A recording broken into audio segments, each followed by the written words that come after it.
That's right. I just saved my client over $2,500, and it was nothing earth-shaking. This was nothing that couldn't have been done, but it wasn't. And again, it resulted in a savings of over $2,500. And let me share a story with you. This is real. A client selling a home, and their fireplace. Again, fireplaces have become more of a concern when selling a home and actually when buying a home, because the inspections that take place with a fireplace, and again, there's safety issues and they should be checked, but we don't know what's going on inside the fireplace. We're trusting professionals that are hired, that they're going to do what is in our best interest, whether we're a buyer or a seller. They're not going to exaggerate something or fabricate something, and they know what they're doing.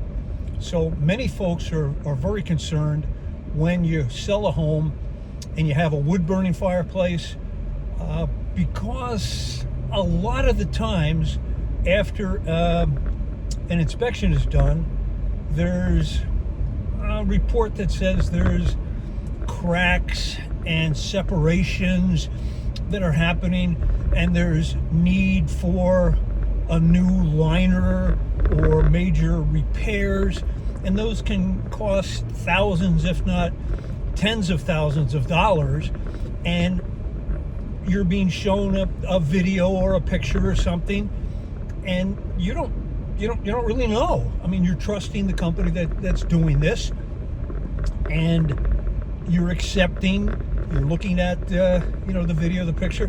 Look, you don't want to live in or sell something that's unsafe, and you don't want to live in a home that has a fireplace that's unsafe, that could have a smoke leak through or have sparks come through cracks and burn things down.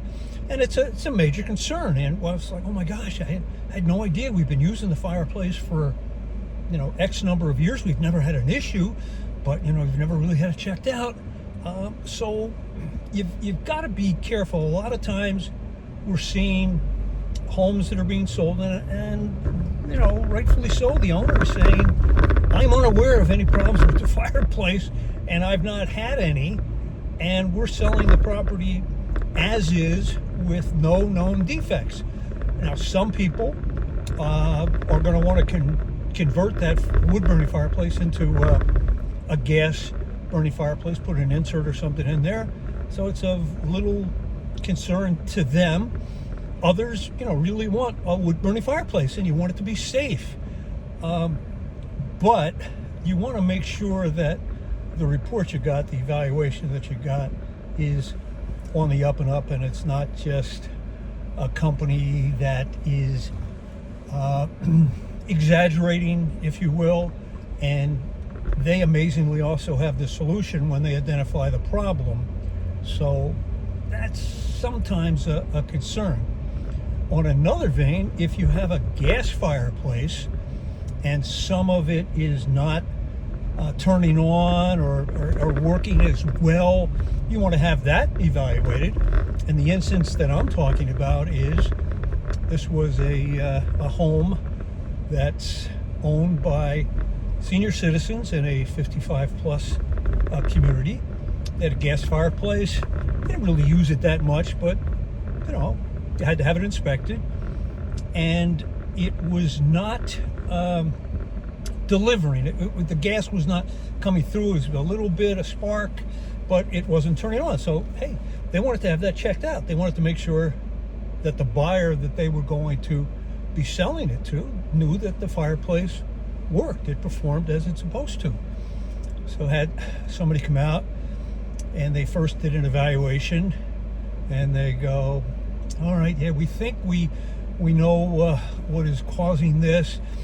There's a valve that needs to be replaced, and there's some connections here that are not allowing the flow to go through, and there's pieces that have to be ordered, and gave them an estimate that this was going to be, quite a bit of money. And they were like, wow, I had no idea. So then we had someone come out, and they were going to do this replacement. They were going to do what was indicated the problem was. And the individual who was inspecting it was he was well educated, a lot of experience, and he looks over some things. He says, "Here, let me check something."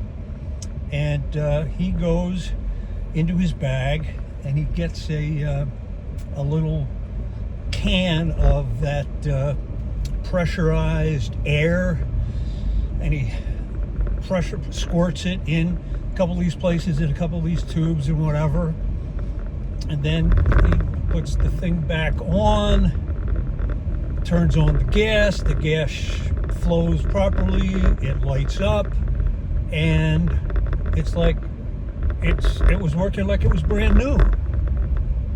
And I was standing there and I'm like, well, what happened? He goes, well, the person that did this evaluation, they weren't wrong. You could replace this and that would have solved your problem. But you really didn't need to. He just cleaned it out, and it now works like it's supposed to. And it saved them, as I said, over $2,500. So what I'm saying is, if you get an estimate, if you have something evaluated, okay, great, and it was by a professional, you may want to get a second opinion. You may want to see how much experience that individual had that gave you the original. It may not be as bad as you think. And again, a lot of seniors, again, very trusting and unaware of some of the maintenance that has to go on in a home, where they no longer can perform that maintenance.